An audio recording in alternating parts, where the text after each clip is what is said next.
নমস্কার।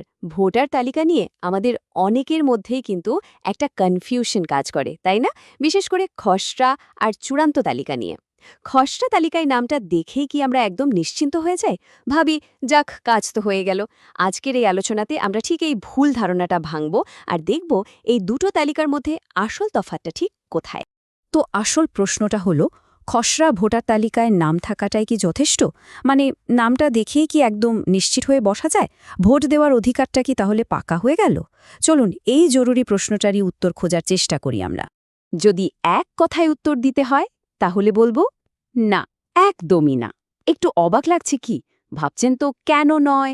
খসড়া তালিকায় নাম আছে, তাহলে আবার সমস্যা কোথায়?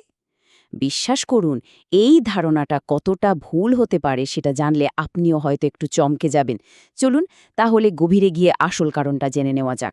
ব্যাপারটা একটু সহজ করে ভাবা যাক। দেখুন, এই যে খসড়া তালিকা, এটা অনেকটা একটা বাড়ি বানানোর ব্লুপ্রিন্ট বা নকশার মতো। মানে এটা একটা দারুণ শুরু, একটা ভালো ইঙ্গিত। কিন্তু এটা কিন্তু ফাইনাল বাড়িটা নয়, তাই না?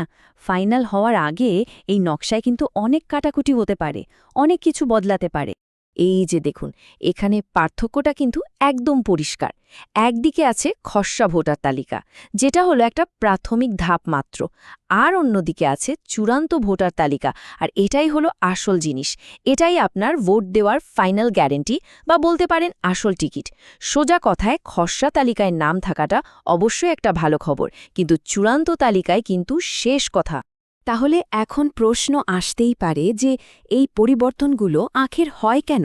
কি এমন কারণ থাকতে পারে যার জন্য একটা নাম খসড়া তালিকা থেকে বাদও চলে যেতে পারে? চলুন এবার এই খুব গুরুত্বপূর্ণ কারণগুলোর দিকে একটু নজর দেওয়া যাক। দেখুন, খসড়া তালিকাটা একবার প্রকাশ হয়ে যাওয়ার পর যে কেউ কিন্তু কোনো নামের বিরুদ্ধে আপত্তি জানাতে পারে। আবার এমনও হতে পারে যে নির্বাচন কমিশন নিজেই কোনো তথ্যের গরমিল দেখে আপনাকে একটা শুনানির জন্য ডাকল। আর যদি সেই নোটিশ পেয়েও শুনানিতে হাজির না হওয়া যায়, তাহলে কিন্তু নামটা তালিকা থেকে বাদ পড়ে যাওয়ার একটা বড়সড় ঝুঁকি থেকে যায়। শুধু তাই নয়, অনেক সময় ছোটখাটো ভুল, ধরুন নামের বানানে বা ঠিকানায়, অথবা একই নাম দুবার চলে এলেও কিন্তু আপনার ভোটের অধিকারটা সমস্যায় পড়তে পারে। তাহলে এখন উপায়, কিভাবে নিশ্চিত হওয়া যাবে যে নামটা চূড়ান্ত তালিকায় থাকছেই? ঘাবড়ানোর কিন্তু একদম কারণ নেই। এর জন্য খুব সহজ কিন্তু ভীষণ জরুরি কয়েকটা পদক্ষেপ আছে। চলুন আমরা সেগুলোই এক এক করে দেখে নিই। এই যে এখানে 4টে স্টেপ বলা আছে, এই 4টে ধাপ ঠিকঠাক মনে রাখলেই কিন্তু অনেকটা নিশ্চিন্ত থাকা যায়। 1 নম্বর, খসড়া তালিকাটা খুব মন দিয়ে চেক করতে হবে।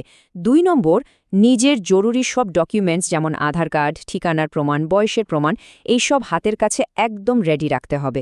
3 নম্বর, আর এটা কিন্তু সবথেকে জরুরি, কমিশনের থেকে যদি শুনানির জন্য কোনো নোটিশ আসে, সেটাকে একদমই হালকাভাবে নেওয়া যাবে না, অবশ্যই যেতে হবে। আর 4 নম্বর, ফাইনাল লিস্টটা বেরোলে শেষবারের মতো আরেকবার নামটা মিলিয়ে নেওয়া। ব্যাস, এইটুকু করলেই হবে। এটাকে আপনার ভোটের অধিকারের একটা সুরক্ষা কবচও বলতে পারেন। তাহলে এত সব আলোচনার পর আমরা কোথায় এসে দাঁড়ালাম? মূল কথাটা কি? চলুন সবথেকে জরুরি যে বিষয়টা, সেটাকে আর একবার ঝালিয়ে নেওয়া যাক।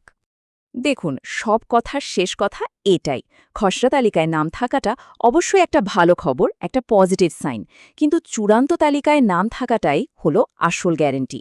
এই লাইনটা মনে গেঁথে নিন, চূড়ান্ত তালিকা, সেটাই আসল গ্যারেন্টি। আজকের আলোচনা থেকে এটাই আমাদের সবথেকে বড় টেকঅ্যাওয়ে। আচ্ছা, শেষ করার আগে একটা প্রশ্ন মাথায় আসছে।